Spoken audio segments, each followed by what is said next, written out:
My friend Rick and I sat in balcony seating row S. The S, I guess, standing for stratosphere. We were seated so high in the sold-out KFC Yum Center that I halfway expected our ushers to be Tibetan Sherpas. Yes, I was a willing ticket-buying inhabitant of the proverbial nosebleed section, a mountain climber's equivalent of entering into thin air, giving me a bird's eye view of the Eagles, a band I have loved since the 1970s. I was there to experience a peaceful, easy feeling, but instead I was overwhelmed by an anarchic, anxious feeling due to the witchy woman behind me just to my left. After each song, she released an obnoxious, blood-curdling sound as subtle as a pterodactyl screech. It was an ear-splitting, borderline banshee scream, incomparable in decibel level to any vocalization from the other 17,499 fans, individually or collectively. Just my luck, Ticketmaster assigned her a row T ticket. I assumed her hellish high pitch would hoarse him by intermission, but it didn't. Not after Tequila Sunrise, The Best of My Love, Lion Eyes, nor one of these nights. Woo-hoo!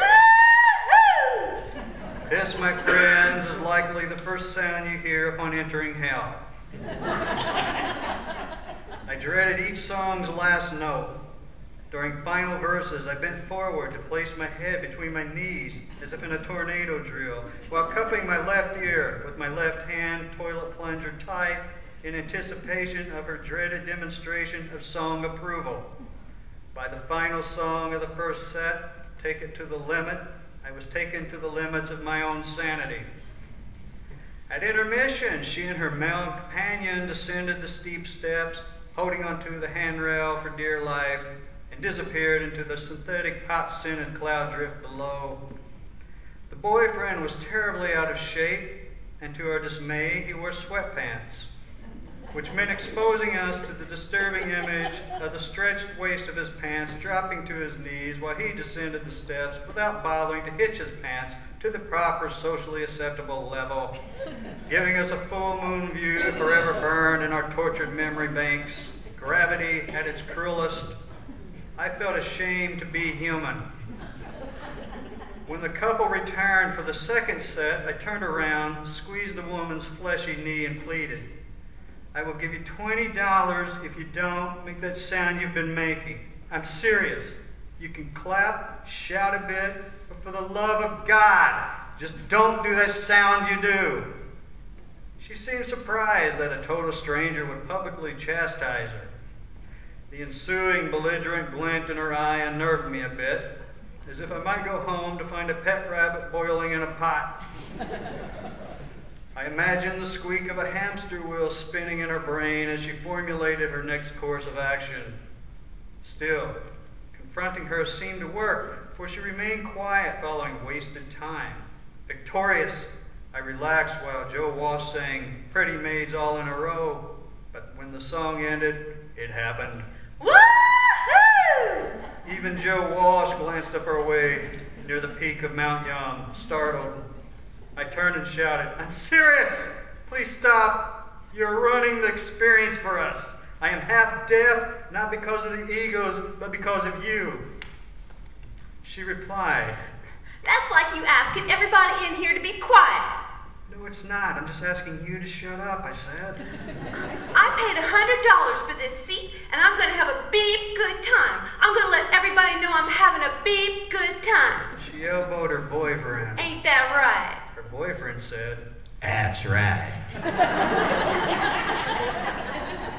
But she keeps the rest of us from having a beep good time, I shouted at him. Beep!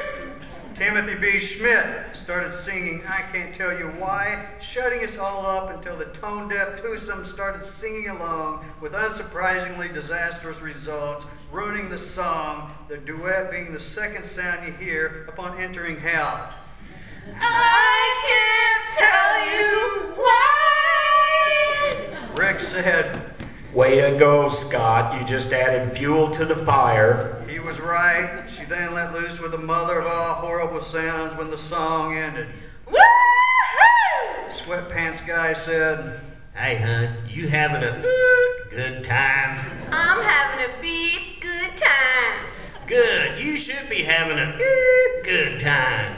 I'm having $100 worth of a big good time. Hey, let everyone know you're having a good time. All right. Woohoo! repeat performances of this dialogue, obviously dedicated to me, follow the end of each song the rest of the concert, from the 15th New Kid in Town to the 27th and final encore, Desperado. I was having a big bad time. While the Eagles had the potential to put on a dream show, the couple behind me turned it nightmarish. Even now, I suffer from the resulting PTSD. I still hear that banshee shriek, followed by the bullying dialogue. I recall Joe Walsh singing "Life's Been Good." That was the opposite of my own outlook on life at that point. And Glenn Fry's "Take It Easy" was lost on me, for by then I was already gone. 3, 4, 5.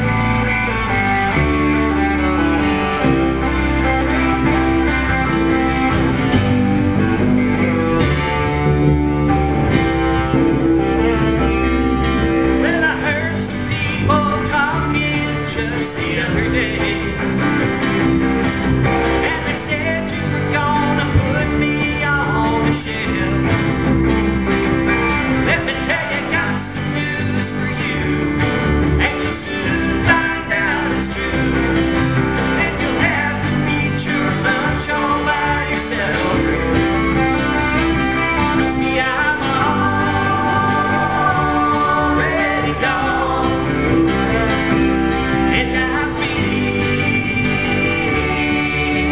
Strong.